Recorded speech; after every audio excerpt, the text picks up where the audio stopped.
Hey guys, I'm Morthadon, and we are back for Demon Slayer Season 2, Episode 7. Yes, I almost said 6 because I was looking down at my notes. Last episode, obviously, we had the starting of the fight between Rengoku and Akaza, and I loved the way they ended it with that Taisho secret, not doing anything like goofy and crazy, but kind of like a respectful, like, set my heart ablaze and, you know, watch next time and this is the finale and stuff like that. So I absolutely love the way they did that. And I'm also really excited because after this episode we get into the second half of the, not really half because this is only 7 episodes, but we get into the second part of this season where we're done with the Mugen Train arc and we'll be moving on to what's after. So I'll be seeing all new stuff, which is really exciting rather than,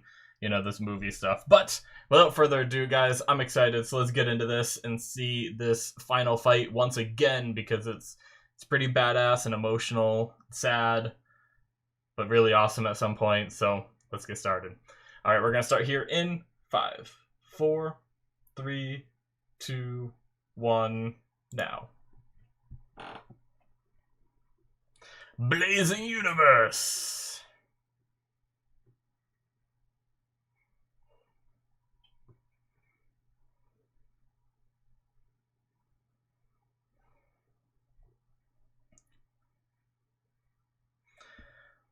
Building up to the point where he gets hurt.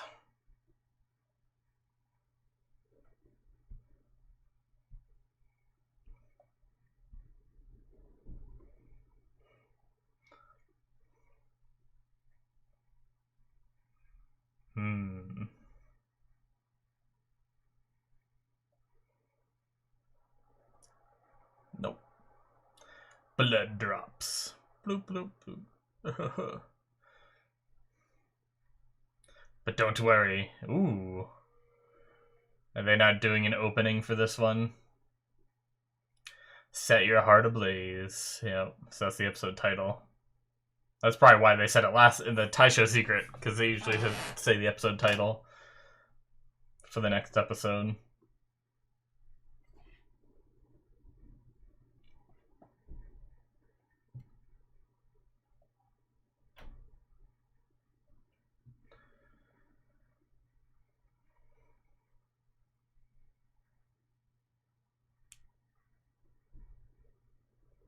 It's so windy out.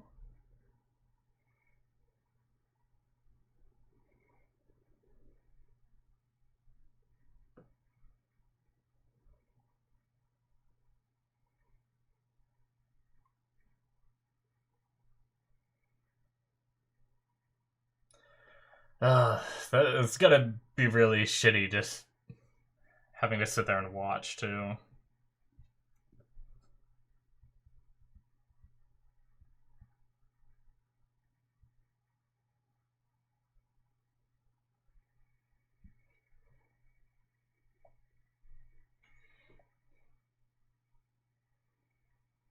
Dude, Rengoku would be so badass with an eye patch. If he lived.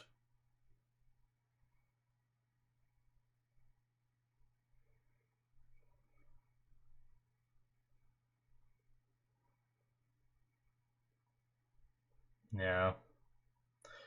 You're no match. You're injured, and you're no match for this guy, I'm afraid.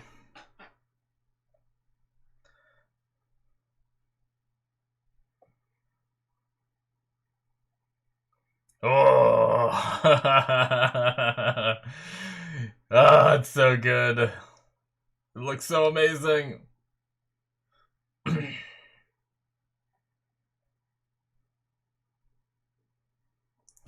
I will fulfill my duty.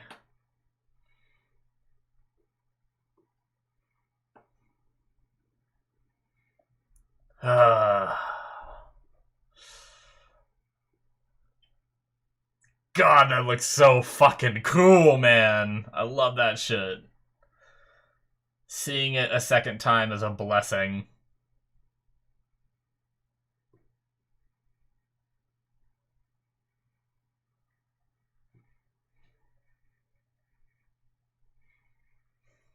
This guy's so crazy.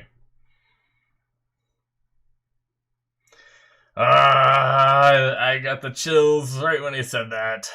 Set your heart ablaze. Such a good line.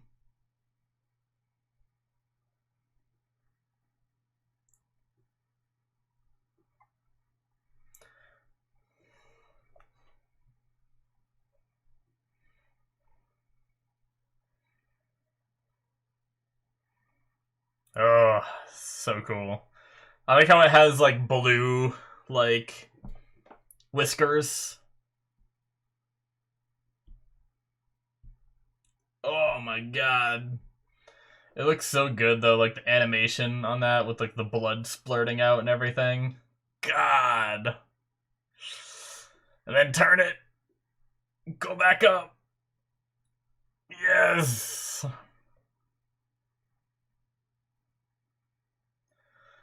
Jeez. Oh my god. Just incredible.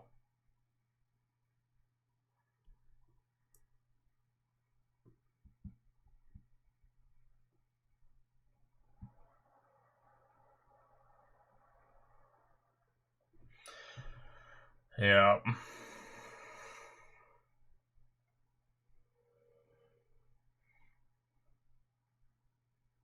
Oh. Fucking Tanjiro's voice acting, though, with that little...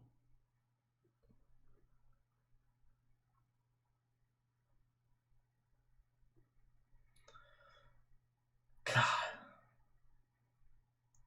That almost, like... That hurt me to my core. When Tanjiro was just that little... I don't even know. Like... Just breaking. I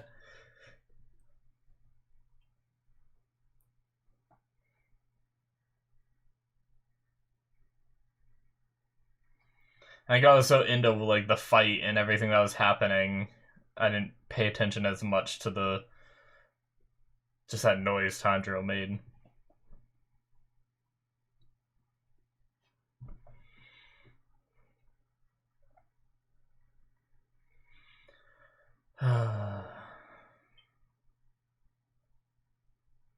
Yeah.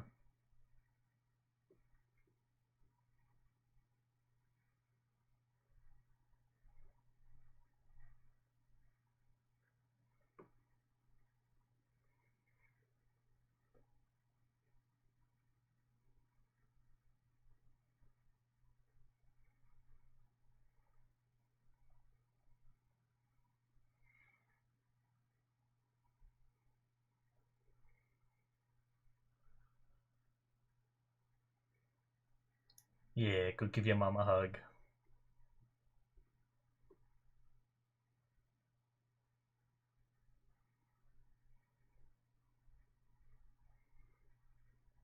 Oh.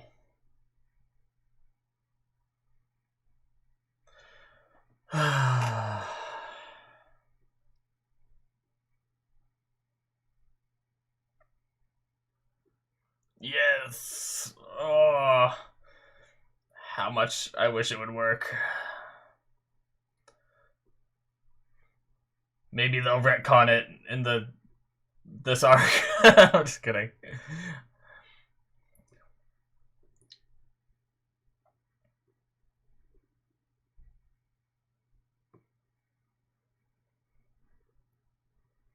The sun's coming up.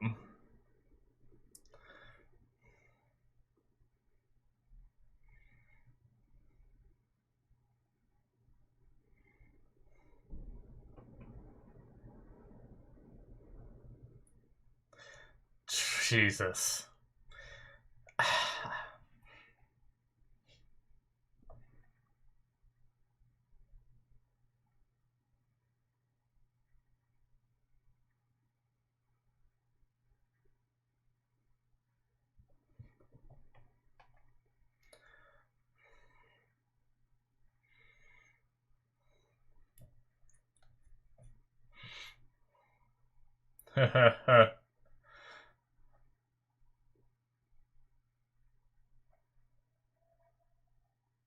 Jeez. That was loud.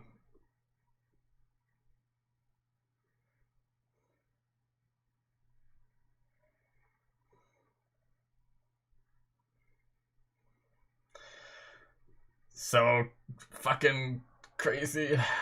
God, he's so close. Yes.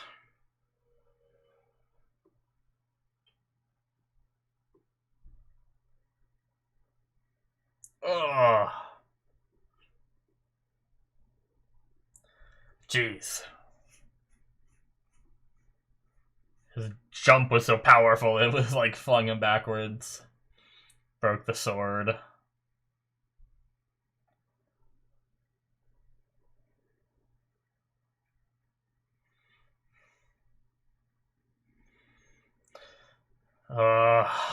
This part's so cool too. Yes. That's so cool. And just like that, Tanjiro loses another sword.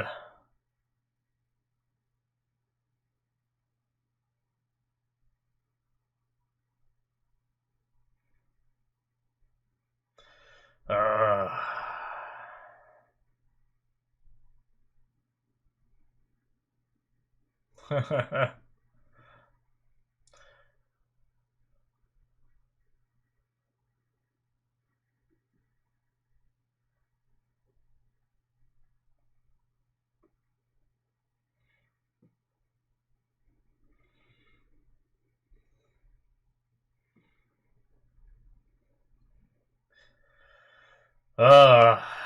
Fucking Tanjiro's voice actor killing it.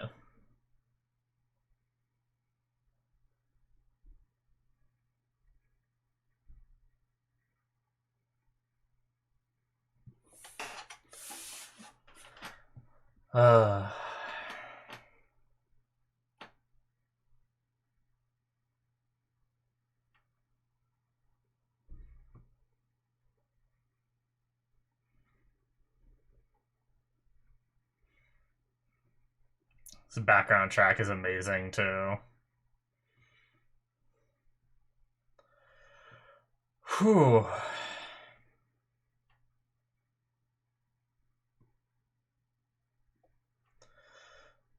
Damn. Doesn't get any easier watching it a second time.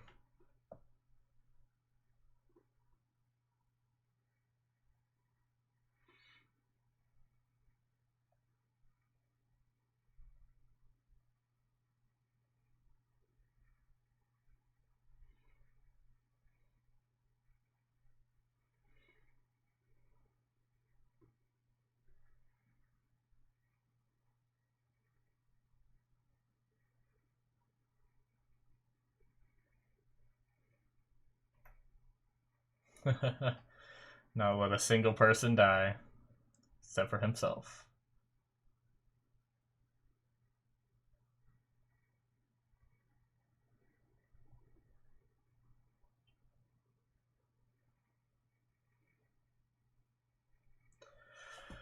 Whew. Alright.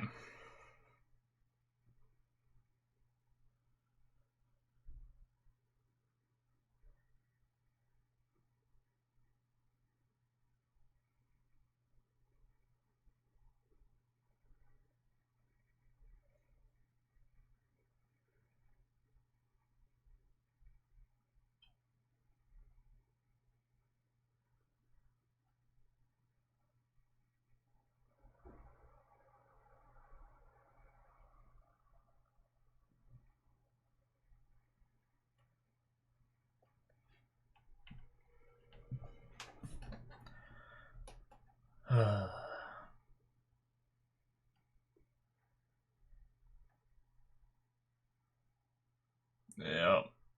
Just an open wound now.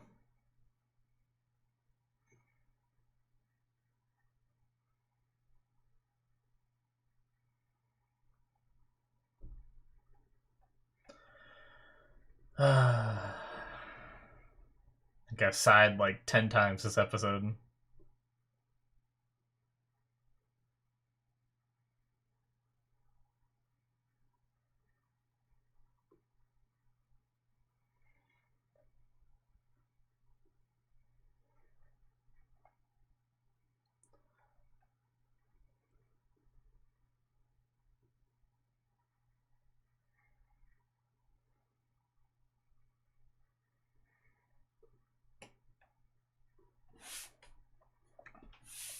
so good. Yeah, watching her fight.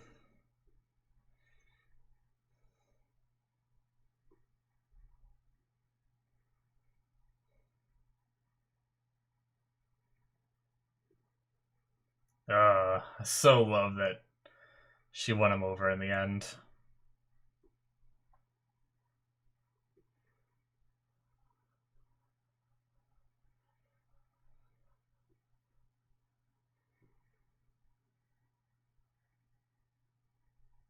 Set your heart ablaze. Grit those teeth!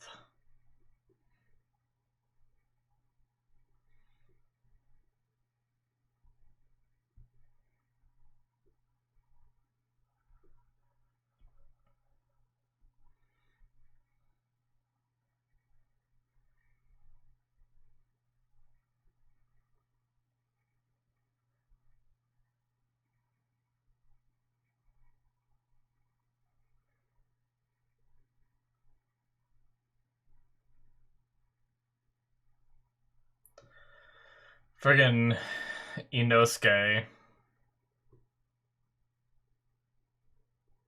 Like, shaking and everything, and what comes up next with him, like, actually hits me pretty hard.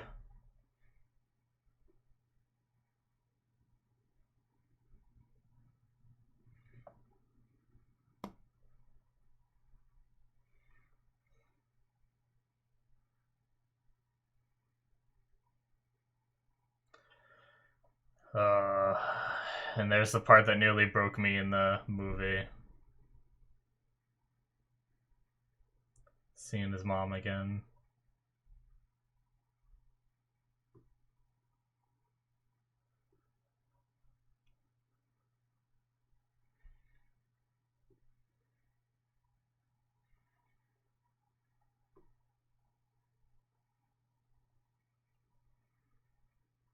Yeah, you did, buddy.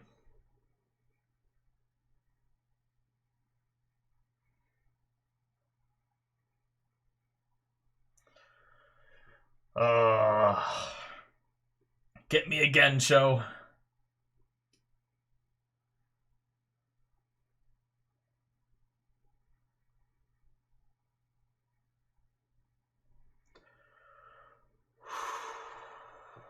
Shit.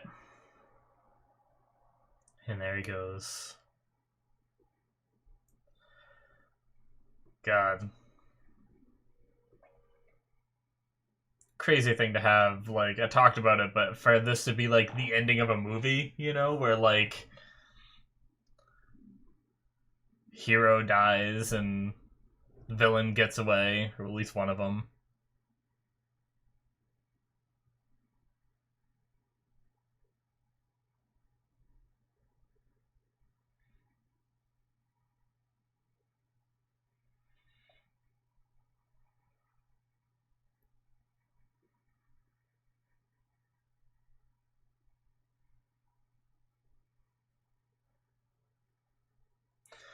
Oh, Tanjiro, buddy.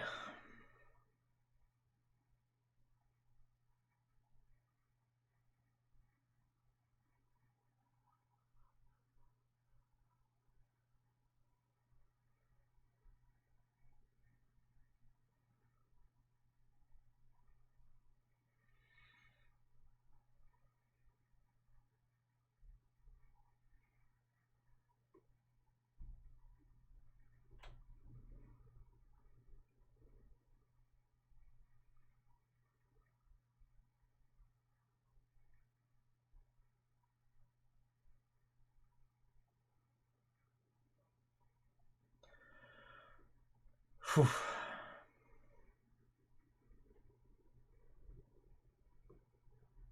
Inosuke's voice acting here is really good too.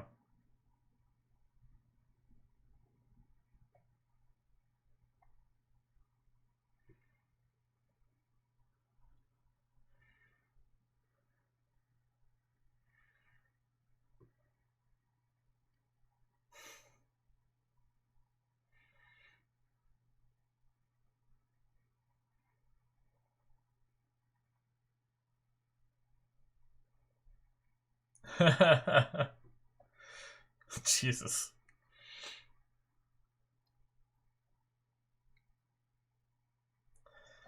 That, like, almost broke me right there. Just that little, like, animation of just, like, don't know what else to do, just flailing around, you know. Ugh.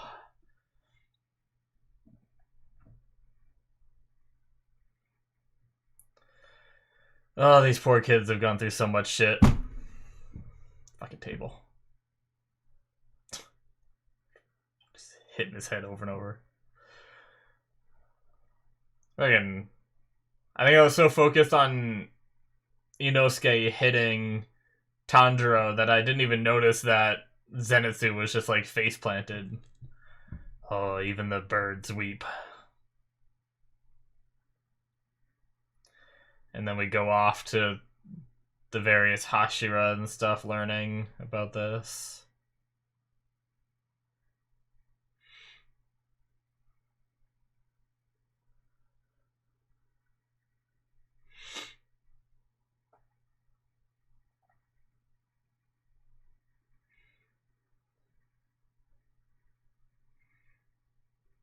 Just, he probably already forgot about who Rengoku was.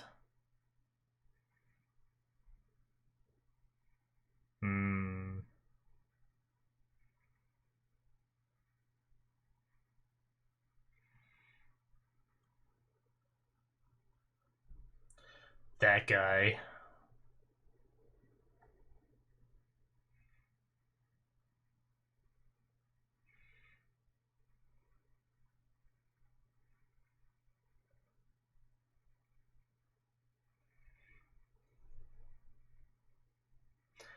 Everyone's different reactions.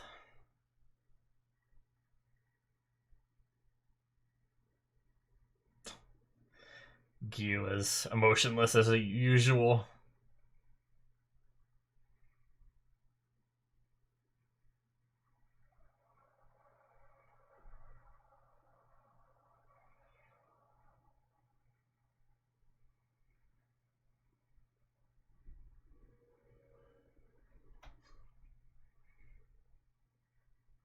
Man, I want to know more about him before he goes.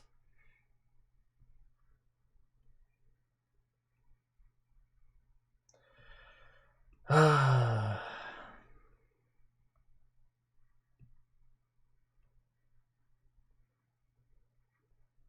Tanjiro need to get another sword forged? I talked about that in the movie too. Or did they, like, scout the area and find it in the woods? Did he, like, pull it out of himself while he was running?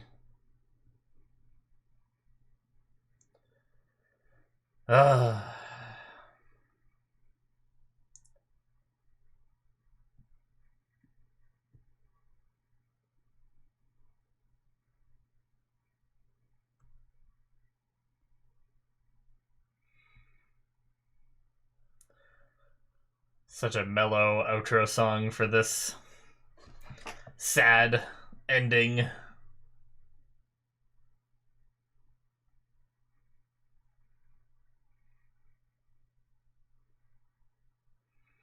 We shall watch the credits. Maybe there is a Taisho secret or something afterwards. As usual. I don't know why I even said that, because I do it every time. Oh, man, guys. But, like, I just had to take a moment, because even with the with having seen it before, it doesn't make it any easier. Like, just Tanjiro's voice acting, Inosuke's voice acting, just incredible. Like, that alone, like, conveyed so much emotion to me that, like, it almost broke me when he made that little noise at that one point. And then once again, my eyes got all watery and everything when Rengoku got to see his mom, and she's like, you know, you did well and everything. And then that little smile in the end and everything. Oh. It's like, it's so crazy that they made this a movie, just because, like, I talked about this in the movie too, but the fact that, like, if this was just season 2, it'd be like, okay, we have to avenge him, and that's gonna be, maybe the rest of the season, or just like the future of the show. One of the things we're always gonna look back on and remember is Rengoku, and it's still gonna be that way. But putting it into a movie isolates it into a format where people might watch the movie that don't watch the show. And if they do, for one, they're going to be like, who the hell are these, demon slayers and everything? They're going to be so confused. But by the ending, you have this big bad guy show up at towards the very end of the movie, and he just kills one of the guys that you've been following the whole time, that has showed how strong he is, and then just gets away. There's no resolution there. And that's pretty, like, ambitious to do in a movie, to have it to be such a sad emotional ending. But I mean, it really does hinge on the fact that there's more after, and stuff like that.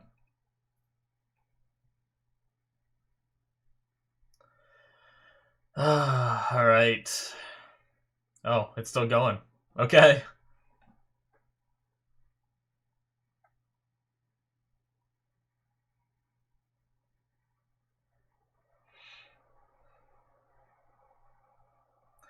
I guess I'll just start talking about some of the other stuff that I wanted to mention while this goes on.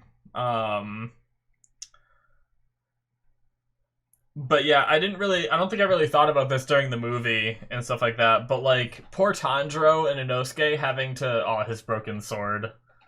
Um, the, like, knowing you're so powerless against a foe that's so strong that there's just literally nothing you can do. Like, obviously Tanjiro got like a decent hit while the guy was running away, but I mean, obviously he's gonna instantly heal from that. It's not a big deal. But yeah, like, just watching Tanjiro have to sit there and watch, it didn't affect me as much when I watched the movie. I think I was too focused on Rengoku. Oh shit, okay, so there is just absolutely nothing after. They used every ounce of time they had to finish that up. No Taisho secret, nothing. Okay. That is it, guys, for episode 7 of season 2. So, exciting. We're going to be getting into, I mean, not exciting. I'm really upset that Rengoku died, but I'm really excited to get into some new stuff too. So that's really exciting. But yeah, as I was saying, Tanjiro having to sit there, and like I said, Inosuke as well, sit there and watch all of this unfold, knowing that they just can't fight, they can't do anything, and they just have to watch one of their comrades, die, and the guy that killed him to get away and everything too. It's really rough. I can't imagine having to do that, and just, I mean, you saw him breaking down and, talking about his powerlessness, and talking about how, whenever he learns something, another thick wall shows up that blocks his path and everything. It's, he finally learns this, like, full-time breathing that he does all the time and everything, and he mostly mastered that, and then he sees someone that, even with this new ability he has, he doesn't stand a freaking chance. Like, how much more does he have to learn? How much more does he have to train before this nightmare that he's been living is over? How many more people does he have to see die and get hurt? And the other thing that I was thinking about during the reaction was, like, I don't know if Tanjiro thought of this, but this is just one of the upper ranks. Like, his goal is to kill Kibutsuchi Muzan. And, I mean, it's probably safe to assume that Kibutsuchi Muzan is more powerful than his upper ranks demons, So, like, I don't know if he really thought of that, but he just got a taste of what the upper ranks are and how far he is from his goal of, confronting Muzan, trying to find a way to cure his sister, and potentially ending him. He is just so damn far away, even with how far we've come, And in a way, I kind of like how in season 1, they had us defeat a blood moon. These blood moons that have been built up since the beginning of the show. These, powerful demons serving Muzan. And then one died. And I remember saying, like, oh, well, if, the funny thing is I'm really eating the words that I said now, because I think I said during that episode when Ruri got killed by, Tomioka, that I was like, oh, well, if Tomioka is able to kill a blood moon that easily just by walking past him, cutting off his head, he didn't even try, and he defeated a blood moon. I'm like, if the Hashira are this strong, then, I mean, we have nothing to fear about the blood moon, then it's just about finding them, But then, eat those words now, because now we meet Akaza, one of the upper ranks that's just able to just annihilate Rengoku, Rengoku almost got him by holding him to the sun, but and he did chop a quarter of the way, maybe a little bit further through the neck as well. Rengoku did a hell of a job. He did get pretty damn close, but I feel like Akaza isn't gonna make that mistake again. And also, Akaza was fighting with the goal of wanting to convince Rengoku to turn into a demon. If Akaza was fighting with the goal to just kill Rengoku as fast as possible, I don't know how much of a fight Rengoku would have put up, which is, it's shitty to say because I think Rengoku is awesome and powerful and everything, but really Akaza was toying with him and being like, wow, you're strong, yeah, you cut off my arm, woohoo, and there was a moment where Rengoku kind of took a moment to catch his breath and everything after he had that injury at the very beginning of the episode where the blood was trickling down, and Akaza just sat there and talked to him for a little bit. If Akaza would have jumped in that moment, maybe Rengoku might not have had the strength built up to continue right at that moment. It's one of those things where the typical anime bad guy is too busy talking about his plan or trying to convince the hero to turn bad and stuff like that and gets himself killed. Granted, he didn't die here, but it's that same kind of thing where I wonder how that fight would have went if Akaza was at 100% just I want to kill you, bloodthirsty, you're dead kind of thing, but yeah, I forgot to talk about it in the movie, but I believe he called it the 10th form, I believe it was, and he called it Rengoku. And I guess I've realized also this episode that Rengoku is his family name. For some reason, I thought Kyojuro might have been his family name. Sometimes it's really hard for me because I'm not super familiar with Japanese names, So, obviously with English names, it's usually pretty easy to tell if it's a first name or a last name. For the most part, there's some that are harder,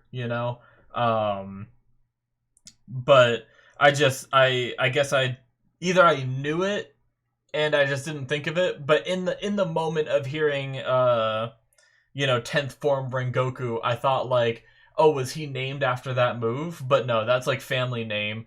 But that means that, with the Flame Hashira being passed down, at least somewhat through the family, maybe at one point his family was the one that developed that 10th form and called it, after their own last name kind of thing. So it was just interesting. I wrote it down thinking that he might have been named, I was wondering if he made that move or if he was named after the move is the question I was going to ask. But then I realized when he said go to the Rengoku estate and you might learn more about the Hinukami whatever Kagura or whatever it's called. My bad. But yeah, so that's when I realized okay, Rengoku estate, his name is Kyojuro. But all right. And then the only other thing I really wrote down through this whole thing, because I was just too into watching it again, was holding arm with abs. like, just thinking about it, I can't imagine what that would be like. Like, obviously, it's like a fictional thing. Like, I don't think in that circumstance you'd be able to like flex and hold someone's arm there, you know. But in this case, he is. But I'm just trying to like flex my stomach, and for some reason, I'm trying to imagine like someone's arm through it while I'm flexing it. And oh my god, that would hurt so much. Like, I'm trying to think of a moment where like if you flex a part of your body while you have an injury on it, it hurts. And I was just trying to think if that's ever happened to me. I don't think so. I think like the most that's ever happened to me is like getting a cut on like a joint or something, you know, where every time you like bend your arm it hurts kind of thing. I think that's like the closest I've experienced, but obviously nothing to the extent of having a arm through your body, you know. But I don't know, just when I saw that moment in him like clutching his arm there, I was just like, I like clutched my stomach briefly and I was like, oh, can you, like, I can't imagine trying to do that. But anyways, guys, it's just so tragic having to witness his death again, but obviously some amazing artistic moments in this show, just when he, you know, goes full like fire mode and everything, and it's just like the fire is just like emanating from him. It looks so good. As I said during the reaction, I like the little the blue whiskers on the flame, like dragon sort of thing that he created with that last move. And I like how at first I was like, is that like lightning forming in with his fire? But no, it's probably blue flames, you know, how fire can be blue sometimes. And obviously we have, you know, Azula and other characters that are able to wield just like blue fire and everything, in other mediums and everything. So like it's probably just like a part of the flames and everything. So it was really cool, and everything.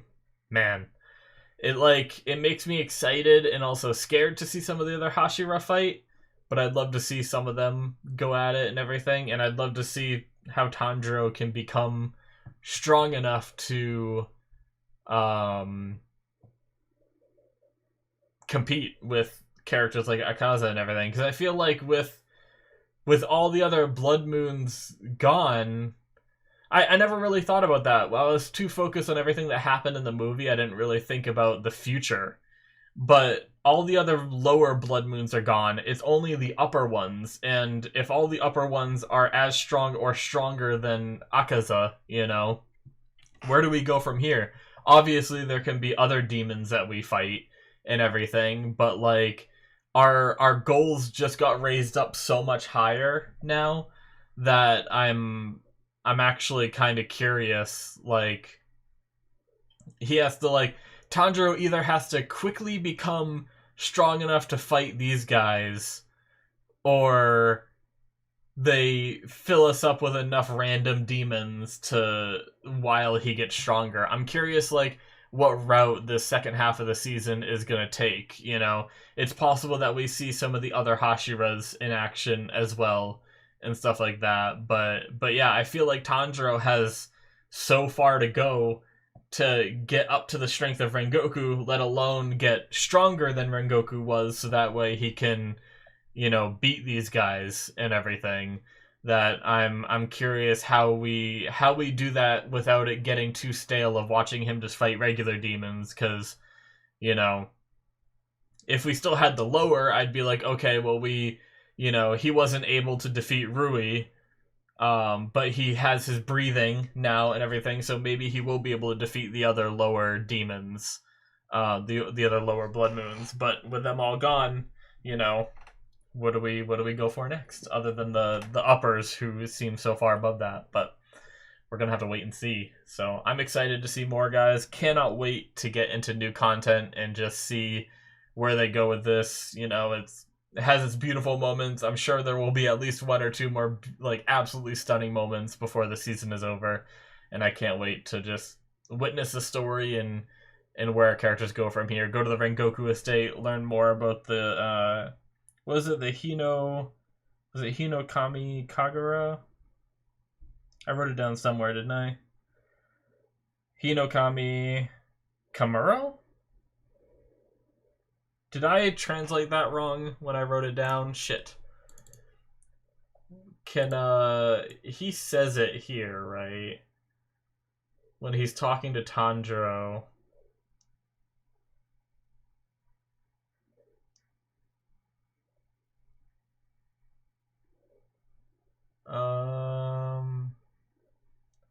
Man, I don't want to see this again.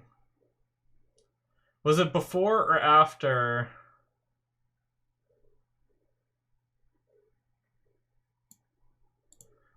So listen, will you? Let's see. Tell my little brother to follow his heart. Was it before this or was it after?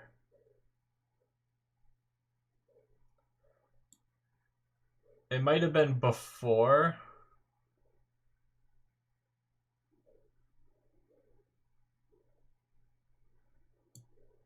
There's something that I remembered while I was dreaming. Okay, I think this is it. You should go to my parents' home, the Rengoku residence. There should be some notes there left by the preceding flame Hashira. My father read them often. But since I never did, I don't know what's in them.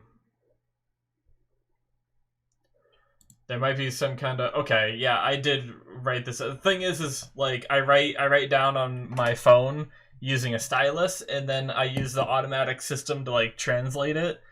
So what I think might have happened is when it translated it, it couldn't read my writing and wrote it down wrong.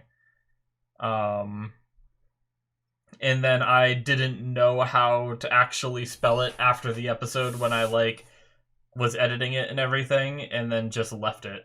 So I edited it now. So Hinokami Kagura. There we go. That's what I thought it was, and then I read my own notes and got confused. But I have the right thing now, so we're good. But yeah, so, I mean, I feel like that's the next step, right? Is, like, maybe we have some aftermath stuff at what happened here, and maybe, like, the first thing he does is goes to the Rengoku residence, possibly. And, you know, he has those messages to deliver to his family and everything, so... Oh, man. Alright, guys. I think that is going to be it for me, though. Cannot wait to get into whatever's next, though. So, thank you guys so much for watching. Hit that subscribe button if you enjoyed. You can check out the next 2 episodes ahead of time on my Patreon through the early access tier. It's only $5. Check that out if you're interested, as well as I have a Patreon exclusive tier on there for $10 where you get access to shows that are not typically or that are not released yet onto YouTube. So things that I'm watching right now are like Tribe 9, Lucifer. There's a few shows on there like the rest of Jujutsu Kaisen, the rest of Black Sails, as well as Reincarnated as a Slime Season 2 is on there, not released yet. All kinds of little goodies. So check all that out if you're interested in supporting the channel further. Thank you guys so much. Link in the description or it should be popping up on the screen. And I will see you guys in my future reactions. Bye-bye.